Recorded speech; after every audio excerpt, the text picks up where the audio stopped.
দেশে নতুন করে আলোচনায় মডেল মেঘনা আলমকে আটক ইস্যু। তাকে যেভাবে ফ্যাসিস্ট কায়দায় আটক করা হয়েছে তা ঠিক হয়নি বলে জানিয়েছেন খোদ আইন উপদেষ্টা আসিফ নজরুল। এর জেরেই কি তাহলে সরিয়ে দেওয়া হলো ডিবি প্রধানকে?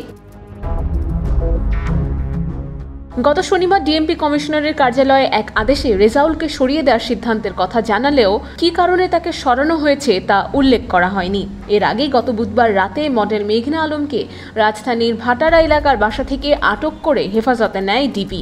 মেঘনা তার ফেসবুকে বিষয়টি লাইভ করলে সেটি ভাইরাল হয় এবং বিষয়টি নিয়ে সর্বমহলে তুমুল আলোচনার ঝড় ওঠে।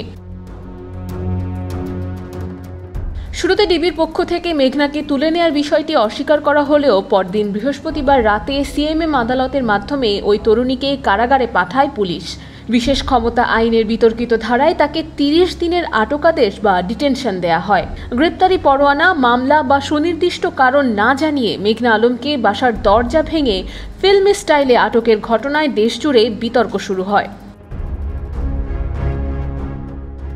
এদিকে শুধু দেশে নয়, বিশেষ ক্ষমতা আইনের বিতর্কিত প্রিভেন্টিভ ডিটেনশন বা প্রতিরোধমূলক ধারায় তাকে কেন আটক করা হয়েছে তা নিয়ে প্রশ্ন ওঠে আন্তর্জাতিক মহলেও। আন্তর্জাতিক মানবাধিকার সংস্থা অ্যামনেস্টি ইন্টারন্যাশনাল রীতিমতো বিবৃতি দিয়ে এই ঘটনায় উদ্বেগ প্রকাশ করে। প্রশ্ন ওঠে পুলিশের ভূমিকা নিয়েও। এই পরিস্থিতির মধ্যেই ঢাকা মহানগর পুলিশের ডিবি প্রধানের পদ থেকে রেজাউলকে সরিয়ে দেওয়া হলো। ডিএমপি সূত্র জানায়, সাধারণত ঊর্ধ্বতন কোনো কর্মকর্তাকে অন্যত্র বদলি করা হলে সঙ্গে সঙ্গে পদায়ন করা হয়, কিন্তু রেজাউল করিমকে ডিএমপি সদর দপ্তরে সংযুক্ত করা হয়েছে।